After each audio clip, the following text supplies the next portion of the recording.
मारंगोम के जयपाल सिंह मुंडा का आज जयंती मनाई गई।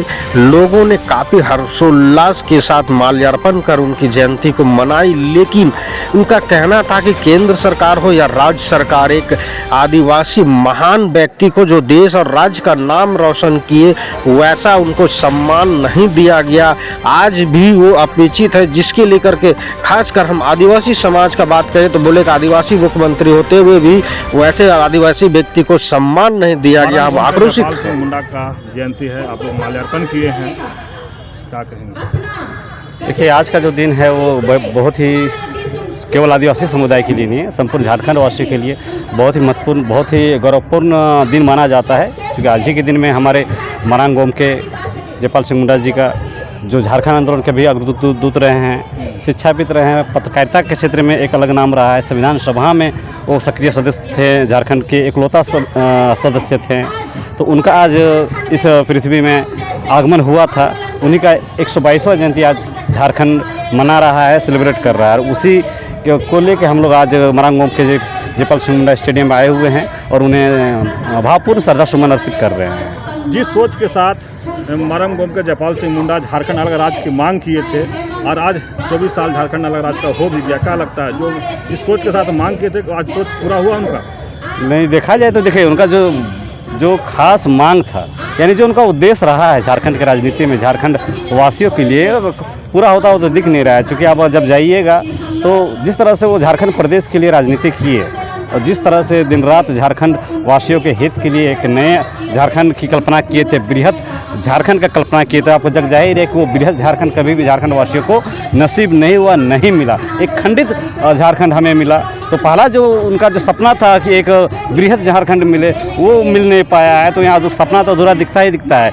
रहा बात कि झारखंड आंदोलन का जो मेन उद्देश्य था, यानी मांग था, उसका उद्देश्य क्या था कि यहाँ के जो लोग हैं उनका जल जंगल ज़मीन सुरक्षित रहे, उनकी संस्कृति, उनकी भाषा, उनकी कस्टम सिस्टम सुरक्षित रहे, इनका जो भी यहाँ का जो रोजी रोटी का मामला था, जिस तरह का प्रकृति के साथ दोहन किया जा रहा था, बाहरी लोग जिस तरह से यहाँ के खनिज संपदा को लूट रहे थे, उनको कैसे सुरक्षित किया जाए झारखंड वासियों के लिए, ये सपना लेके झारखंड आंदोलन लड़ा गया था। झारखंड की मांग को तेज किया गया था।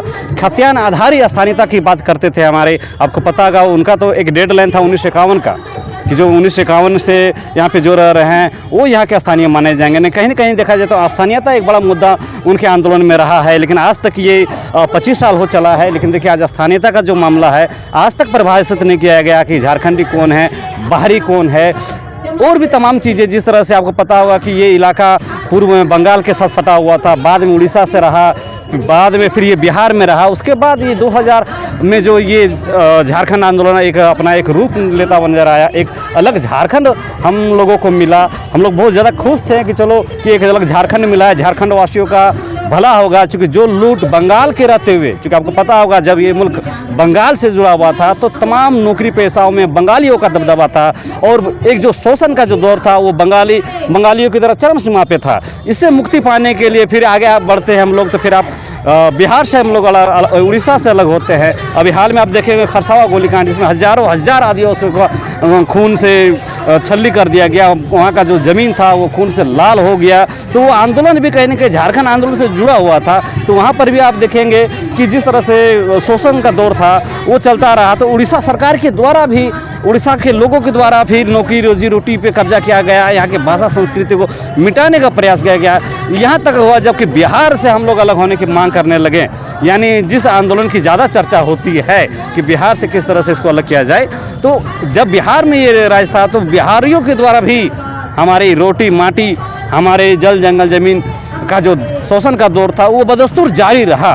कहीं ना कहीं ये सब जो शोषण का जो दौर था, ये जो खनिज संपदा का लूट था, ये जो अस्मिता और हमारे अस्तित्व का जो लड़ाई था वो चरम सीमा पे उस समय था। और इन्हीं तमाम मुद्दों को लेकर झारखंड आंदोलन लड़ा गया और झारखंड की मांग किया गया। लेकिन क्या आपको देख रहे हैं कि वर्तमान समय में जितने भी मैंने मसले को गिनाया है वो सारे मसले जस के तस से एकदम मुँह फाड़े हमारे सामने विकराल रूप लेके खड़ी है। तो कहीं ना कहीं जो सम्मान मिलना चाहिए था वो मिला नहीं। देश में आदिवासी नेता कहे जाने वाले जयपाल सिंह मुंडा जो केंद्र सरकार से, राज्य सरकार से जो मिलना चाहिए था सम्मान मिल पा रहा है? बेशक नहीं मिल पा रहा है। आप उनके अधूरे सपने को या उनका सपने को जब आप पूरा नहीं कर रहे, स्थानीयता लागू नहीं कर रहे, खनिज संपदा की जो लूट बदस्तूर जा रही है उसको आप नहीं रोक रहे हैं, यहाँ के लोगों के भलाई के लिए जो चीज़ होने चाहिए, रोजी रोटी का जो मामला है उसमें आप रोजगार से नहीं जोड़ रहे हैं। सरकार अलग अलग पॉलिसी लेकर आती है, अलग अलग नीति लेकर आती है, बाहरियों का यहाँ लूट बदस्तूर। नौकरियों में देखिए आज झारखंड में अगर सबसे ज़्यादा निराशा या हताश अगर कोई वर्ग है वो हमारे पढ़े लिखे युवा वर्ग है। आज स्थिति ये है कि आए दिन आपको झारखंड के खासकर राजधानी के चौक चौराहे में आपको बच्चे आंदोलन करते हुए नजर आते हैं। तो रोजी रोटी का भी जो मामला रहा है, जयपाल सिंह मुंडा जी हमारे जो सपना था कि झारखंडियों को रोजी रोटी से जोड़ा जाए, आज कहीं ना कहीं हम युवा उससे बहुत दूर होते जा रहे हैं। आज हमारे रोजी रोटी पे डाका डाला जा रहा है, राजनीतिक परस्पंड के द्वारा डाला जा रहा है। तो जो सम्मान मिलना चाहिए था उनको वो मिला नहीं। दूसरी बात, सम्मान की बात करते हैं तो क्या एक भी यूनिवर्सिटी हमारे मारांग के जयपाल सिंह मुंडा जी के नाम पे है झारखंड में? जिन्होंने झारखंड के लिए अपनी पूरी ज़िंदगी दांव पे लगा दी, उसके नाम पे एक भी आपका, जबकि शिक्षा के लिए वो जाने जाते थे। सिंबल ऑफ नॉलेज अगर इंडिया में अंबेडकर को कहा जाता है तो मुझे लगता है कि symbol of knowledge in the term of Jharkhand वो हमारे जयपाल सिंह मुंडा जी हैं, और उन्हें यहाँ का अंबेडकर भी कहा जाता है। तो शिक्षा के क्षेत्र में जिस तरह से काम होना चाहिए था वैसा तो दिख नहीं रहा है, तो सम्मान नहीं मिला है। मुझे तो अचरज होता है कि इतने मल्टी डायमेनिक पर्सनैलिटी जो झारखंड के भूमि में, वो सिर्फ एक क्षेत्रीय विशेष के नेता नहीं थे। मरांग गोमके का आप लोगों को पता होगा, मरांग मतलब होता है सर्वोच्च और गोमके का मतलब होता है नेता या फिर आपका शिक्षा या गुरु।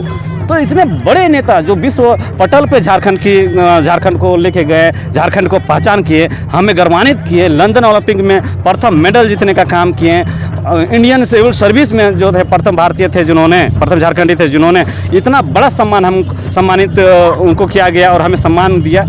तो तमाम चीज़ों को देखते हुए कि इतने अच्छे वक्ता, इतने अच्छे नेता, इतने अच्छे समाज सुधारक को आज झारखंड की राजनीति में या समाज क्षेत्र में गुमनामी का माहौल जीना पड़ रहा है। आप ये अव्यवस्था देख सकती है। इतने बड़े हस्ती की जिस तरह से प्रतिमा यहाँ पे लगाई गई, क्या लगता है कि ये उचित सम्मान है? एक यहाँ पे इतने बड़े स्टेडियम को छोटा किया गया है और साथ ही कहीं पे भी उनका नाम तक जिक्र नहीं है कि ये स्टेडियम किनका है। अगर बाहर से लोग आएंगे तो उनको पूछना पड़ेगा कि ये जो स्टेचू लगा है वो किनका हुआ है। तो ये क्या ये हमारे मरांग गोमके का सम्मान है? कदापि नहीं है। तो मैं देखता हूँ कि उन्हें वो उचित सम्मान नहीं मिल पाया है जो सम्मान के वो वाजिब हकदार थे। झारखंड आंदोलन और अलग करने में आदिवासियों का हाथ था। झारखंड अलग होने के बाद आदिवासी ही ज़्यादा मुख्यमंत्री रहे, तो क्या आदिवासी को छलने वाले आदिवासी हैं? देखिए, ये सवाल बारंबार हम लोग रूबरू होते हैं आप लोग के द्वारा कि देश की जो प्रमुख या प्रथम नागरिक कहें हमारे राष्ट्रपति महोदय आदिवासी समुदाय से आती है। इस स्टेट का मुखिया जेएमएम के जो हमारे हेमंत सोरेन, माननीय मुख्यमंत्री हेमंत सोरेन हैं, वो भी आदिवासी है। इवन आप देखिएगा कि समय समय पर राज्यपाल भी आदिवासी रहते हैं, लेकिन आदिवासी का भला नहीं हुआ। तो मैं इसमें यही कहना चाहूँगा कि ये सत्ता के जो चाटुकार है, ये सत्ता के जो लोभी है, वो किसी भी कौम के नहीं होते हैं। वो अगर होते हैं तो सिर्फ अपने कुर्सी के लिए होते हैं, अपने सुख सुविधा के लिए होते हैं, अपने सत्ता के लिए होते हैं। इसलिए इस गुमानी में आदिवासी समुदाय को बिल्कुल भी ना रहना चाहिए कि देश का अगुआ हमारा आदिवासी है, राज्य का हमारा अगुआ आदिवासी है तो हमारा भला होगा। आप जग जाहिर है कि जब देश के राष्ट्रपति आदिवासी है, इस राज्य का मुखिया आदिवासी है, उसके बावजूद भी आज हम तमाम मुद्दे जितने भी मैंने गिनाए हैं, आज वो उन समस्याओं से आदिवासी समाज जूझ रहा है। तो ये एक तरफ से सिर्फ बनाए नैरेटिव है कि ये आदिवासी स्टेट का मालिक आदिवासी है तो आदिवासी का भला हो जाएगा। नहीं, ये जितने भी लोग हैं सिर्फ आदिवासी को वोट बैंक की तरफ से देखते हैं और आदिवासी को बरगलाने का काम करते हैं और आदिवासी को भजाने का काम करते हैं। तो ये कदापि ये आदिवासी नेता नहीं है, ये आदिवासी की राजनीति नहीं है। ये केवल और केवल सत्ता और कुर्सी का सब खेला है जो आज हमारे आदिवासी नेता कर रहे हैं। मेरा नाम दिनेश मुंडा है, मैं आदिवासी युवा शक्ति का मुख्य संयोजक हूँ। के माध्यम से मैं सबको जोहार करता हूँ। तो मेरा नाम शंकर मुंडा हुआ, मैं खूंटी से हूँ। तो मेरा कहने का मतलब यही है दादा, आज का दिन में देख रहे हैं स्टेडियम का भी हाल बदतर है। तो मेरा कहने का मतलब झारखंड में जितना भी आदिवासी नेता है, चाहे जितना भी है, अपना जयपाल सिंह मुंडा, चाहे आदिवासियों के बिरसा मुंडा हुए, चाहे जयपाल सिंह, इनके नाम से जो राजनीति करते हैं, तो कम से कम इनके बताए हुए रास्ते पे चलना चाहिए। जी, मेरा नाम शंकर मुंडा हुए दादा जी। जोहार सभी झारखंडी भाइयों का। और जिस तरह से आज इनकी जयपाल सिंह मुंडा जी की पुण्यतिथि में हम लोग यहाँ पे हैं, और ये वाकई में जैसे भाई साहब ने हमारे बात रखे थे कि उनकी जो सम्मान मिलना चाहिए था वो सम्मान नहीं है। बहुत दुर्भाग्य है झारखंड का कि यहाँ का जो जितने भी मुख्यमंत्री रहे हैं उसमें से मैक्सिमम झारखंडी रहे हैं और आदिवासी रहे हैं। आज झारखंड के सर्वोच्च पद पे हमारी राष्ट्रपति महोदय हैं, वो भी एक आदिवासी हैं। फिर भी एक इतने बड़े व्यक्तित्व को जो जिन्होंने हमारे देश का, हमारे झारखंड का सम्मान किया है, नाम आगे बढ़ाया है, और आज उनकी उपलब्धि को गिनाना पड़ रहा है हम लोगों को बताना पड़ रहा है कि उन्होंने क्या किया है। तो ये बहुत बड़ी दुर्भाग्य है झारखंड के लोगों को, और यहाँ के जितने भी झारखंडी हों उनको एक बार सोचना चाहिए कि हम जिन पे ट्रस्ट कर रहे हैं और वाकई में जिन्हें हमें हमारे पूर्वजों को जो सम्मान मिलना चाहिए था वो आखिर क्यों नहीं मिल रहा है। आखिर बार बार ये चीज़ों से तौहीन क्यों किया जा रहा है, जब सब कुछ हमारे पास है, सपोर्ट है, सब है, हमारे आदिवासी मुख्यमंत्री भी हैं, राज्यपाल भी हैं, तो हमें उनका सम्मान मिलना चाहिए। तो हम भी इस तरह का इनका सम्मान के लिए झारखंड सरकार से आग्रह करते हैं कि इनके सम्मान में कम से कम इस स्टेडियम का एक आप नामकरण बाहर करवा दें, कम से कम एक अच्छे बोर्ड्स में एक उनके नाम को दर्ज करा दें। जो भी बाहर से घूमने झारखंड आते हैं उनको कम से कम देख के पता चले कि किनके नाम पे ये स्टेडियम है। तो ये बहुत दयनीय स्थिति है यहाँ की, ये हमारे सोचने की ज़रूरत है कि आखिर ऐसा क्यों हो रहा है। तो मैं झारखंड सरकार से और यहाँ नगर निगम से मैं इस चीज़ को सबसे पहले मैं ये कहना चाहता हूँ कि इस पे अमल करें और स्टेडियम में उनकी मूर्ति के साथ साथ उनके एक अच्छा नामकरण भी किया जाए, जिससे आसानी से चीज़ को जाना जा सके। धन्यवाद। मेरा नाम रवि यादव हुआ और मैं झारखंड के एक छात्र हूँ और अभी यहाँ पे मैं अपने स्कॉलर्स को पूरा कर रहा हूँ।